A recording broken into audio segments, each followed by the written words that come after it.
Ngadirejo merupakan Terah yang sangat dihormati dan disegani oleh beberapa sesepuh spiritual dan budayawan di Nusantara. Karena Suwargi Eyang Ngadirejo sendiri merupakan salah satu pendiri dari beberapa komunitas spiritual dan pendiri sekte kuno yang ada di Nusantara.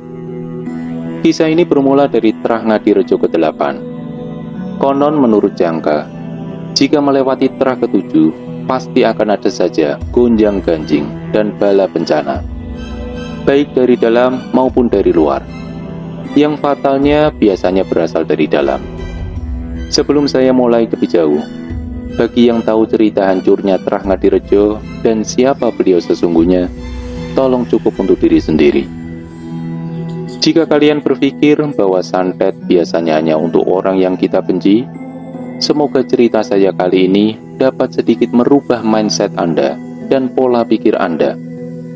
Jika Anda berpikir warisan adalah faktor utama hancurnya keluarga, jangan taruh itu di sini, karena ini akan merubah itu.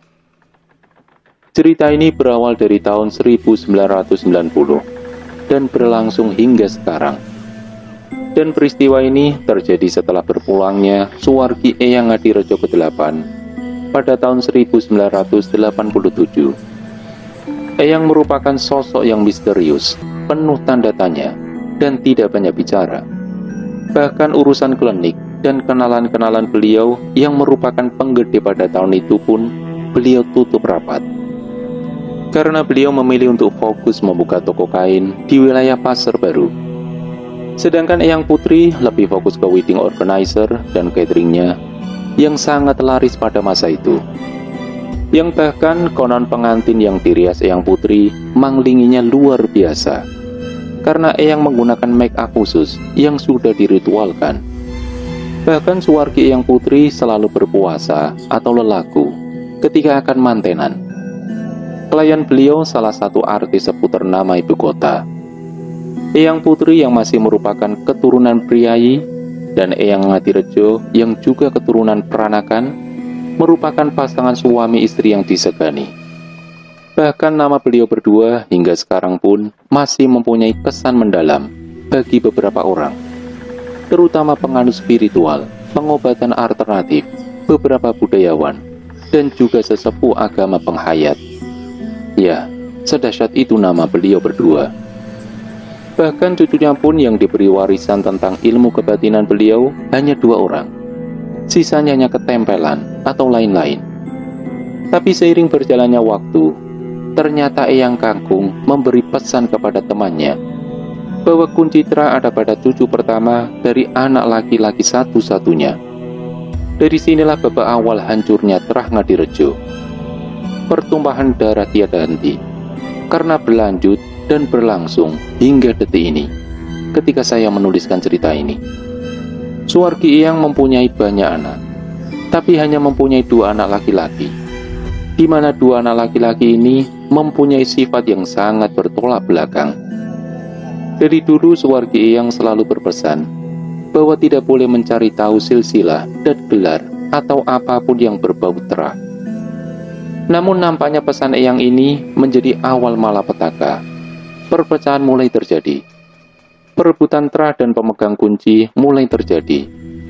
Pengaku-ngakuan mulai muncul ke permukaan. Perasaan jumawa dan jawara justru timbul dari menantu Eyang yang notabene laki-laki semuanya. Padahal Eyang sudah menitipkan pesan bahwa pemegang kunci terah adalah cucu pertama dari anak laki-laki pertamanya.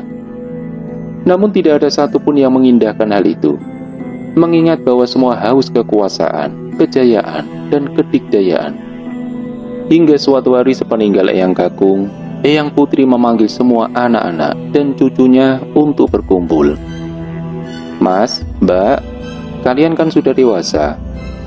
Ibu pengen kalian lebih dewasa dalam menyikapi setiap permasalahan, tidak saling berdebat atau lari ke hal-hal yang dilarang. Kalian kan masih turunan priai, jadi jaga sikap kalian. Jangan sampai keblinger, karena bapak sudah nggak ada, dan ibu rasa kalian semua sudah dewasa, sudah bisa mikir mana yang baik dan buruk. Jangan sampai bikin cerah, kata Eyang Putri. Nggih, Jawab kami semua kompak. Eyang Putri merupakan satu-satunya orang yang kami segani setelah berpulangnya Eyang Kakung. Bahkan beberapa tradisi peninggalan Eyang sampai sekarang masih saya lakukan. Kala itu setelah Eyang memanggil seluruh anak cucunya, di satu sisi ada salah satu dari menantunya yang berniat tidak baik terhadap Eyang Putri.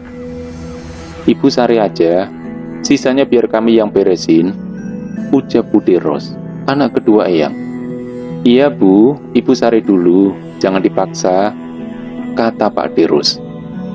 "Enggak, aku enggak apa-apa, cuma sedikit lelah karena masak seharian. Maklum aku sudah mulai tua, sedangkan semua aku yang urus," kata Eyang. "Lalu gunanya kami ada di sini apa Bu, kalau bukan membantu Ibu?" tanya Tante Ayu kepada Eyang. "Nanti juga kalian semua tahu apa tujuan kalian semua ngumpul di sini," ucap Eyang. Malam ini, Eyang Putri harus mengambil sebuah keputusan besar, di mana keputusan ini adalah keputusan yang akan disesali Eyang detik-detik mangkatnya beliau kelak. Lama sekali Eyang terdiam di dalam kamarnya. Entah apa yang dilakukan Eyang. Tapi sayup-sayup terdengar alunan gending Jawa dari pendopo belakang rumah Eyang. Makin lama, alunan gending Jawa semakin riuh terdengar. Biasanya kalau seperti ini, akan ada tamu agung atau akan ada bala bencana. Kami semua terdiam dan sontak menghentikan kegiatan apapun yang sedang kami lakukan. Tak lama kemudian, terdengar nyanyian dari pesinden, disusul dengan aroma wewangian cendana dan kantil yang menyatu seiring dengan datangnya rintik hujan yang turun. Tak ada satupun dari kami yang bergerak. Bahkan kaki yang kesemutan pun kami tahan. Hening, sunyi, senyap. Hanya suara hujan dan suara pesinden yang entah dari mana. Bahkan di pendopo itu hanya ada alat-alat karawitan yang sudah tertutup debu, karena sudah tidak pernah dimainkan lagi sejak Eyang Kakung mangkat. "Pak, Eyang lama banget sih? Jangan-jangan Eyang pingsan?" tanyaku. "Hush," kata Budelin sambil melotot padaku. Tak lama berselang, Eyang keluar dari kamarnya dan meminta kami untuk duduk bareng, tapi berdasarkan keluarga inti kami masing-masing. Eyang membagikan beberapa benda peninggalan yang anehnya hanya papakulah yang tidak mendapatkan apapun. Aku mau protes, tapi aku terlalu kecil ketika itu. Semua anak cucunya mendapatkan bagiannya. Tahun 2000, santet pertama muncul dan mengenai menantu kesayangan Eyang. Seluruh keluarga kebingungan karena berita kematian Pak Deyoso yang mendadak. Anehnya, ketika beliau meninggal, bukan wewangian yang tercium, melainkan bau busuk aroma kematian.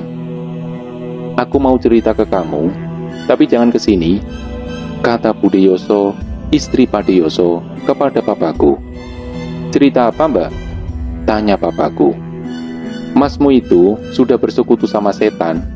Aku nggak tahu tujuannya apa, tapi yang jelas kali ini tumbalnya dia sendiri," kata Bu Deyoso. "Gimana ceritanya, Mbak?" tanya papa.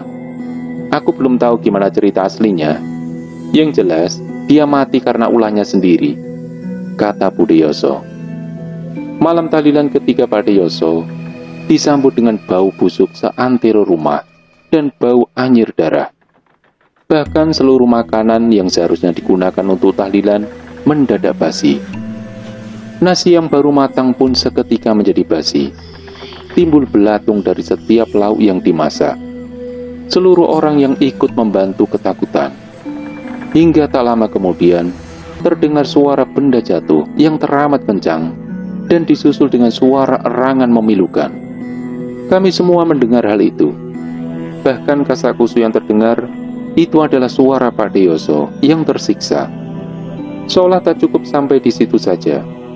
Bahkan air yang keluar dari keran yang akan digunakan untuk membersihkan beras pun berubah menjadi darah. Iya, darah. Tidak hanya campuran air dan darah, melainkan memang darah yang mengalir. Jika kalian mengira itu berakhir, nyatanya tidak. Daging yang akan dimasak berubah menjadi gumpalan-gumpalan daging yang bercampur nanah. Seolah kurang, bahkan ayam segar yang dibeli semua berubah menjadi ayam tiren. Tahlilan 3 harian itu berubah menjadi kepiluan dan malu. Aku melihat Eyang berjalan tanpa alas mengelilingi rumah Bude. Eyang mengajak cucu kesayangannya untuk membantunya. Semua cucu Eyang turut andil, kecuali aku, karena aku bawa sial menurut Eyang. Memang setelah itu, semua berjalan dengan lancar dan baik, sebagaimana mestinya. Semua kembali normal, walaupun masih nampak kengerian dari air muka para warga yang turut andil pada saat itu. Tapi semua tertutupi karena mereka tak ingin kena bala.